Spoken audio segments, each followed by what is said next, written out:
হা হা হা হা।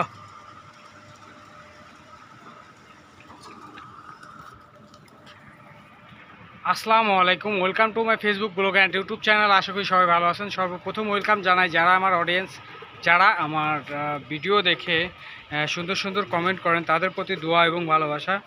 আল্লাহ তাআলা যেন সবসময় আপনাদেরকে ভালো রাখেন এবং সুস্থ রাখেন।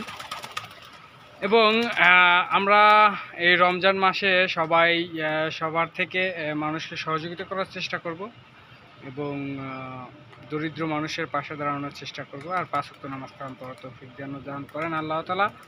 তো আমি প্রতিনিয়ত দেখেন যে কবুতরের সম্পর্কে আপনাদের কাছে জানতে চাই কিছু তথ্য। তো আপনারা অনেকেই আমাকে অনেক তথ্য দিয়েছেন, যেরকম কবুতরের ঠান্ডা লাগলে কি খাওয়াইতে হবে এবং কবুতরটা যে ঝিমাচ্ছে, ঝিমানোর জন্য কি ওষুধ খাওয়াইতে হবে, এই সম্পর্কে আপনারা আমাকে অনেকেই সুন্দর সুন্দর কমেন্ট করেছেন। আমি এই বিষয়টা সবসময় উপলব্ধি করি যে আমি অনেক কিছু জানি না। অনেকেই আছেন স্বয়ং সম্পূর্ণ সব কিছুই জেনে থাকেন এবং অনেকেই ভুলে যান বা জানেন। এই জন্যই আমি যদি আপনার থেকে একটু ফোঁটা শিখে থাকি, এটা আমার জন্য অনেক লাভ। আর আপনারা পরামর্শ দিবেন, আমি এটাই আশা করি আপনাদের থেকে। তো যে পরামর্শগুলো দিয়েছিলেন আপনারা, তার ভিতরে কয়েকটা কাজ করা হয়নি। অনেকেই বলছিলেন যে এইখানে একটা চারপাশে ঘিরা দেওয়ার ব্যাপারটা শেয়ার করছিলেন, যে কাকে বাচ্চা নিত। এটা আমি একটা ভিডিও শেয়ার করছিলাম, তো আপনারা বলছিলেন যে এখানে চারপাশে যদি পারেন তো তাহলে নেট দিয়ে আপনারা ঘেরা দিতে পারেন। ঘেরা দিলে দেখা যাবে যে কাকের আর উৎপাত হবে না। তো এই ক্ষেত্রে আমি এই কাজটা করি নাই।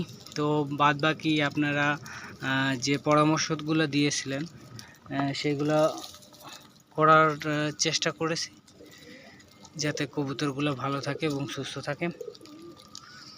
তো গত শীতের মধ্যে অনেকগুলো কবুতরই অসুস্থ ছিল, অনেকেই দেখেছেন ভিডিওগুলা।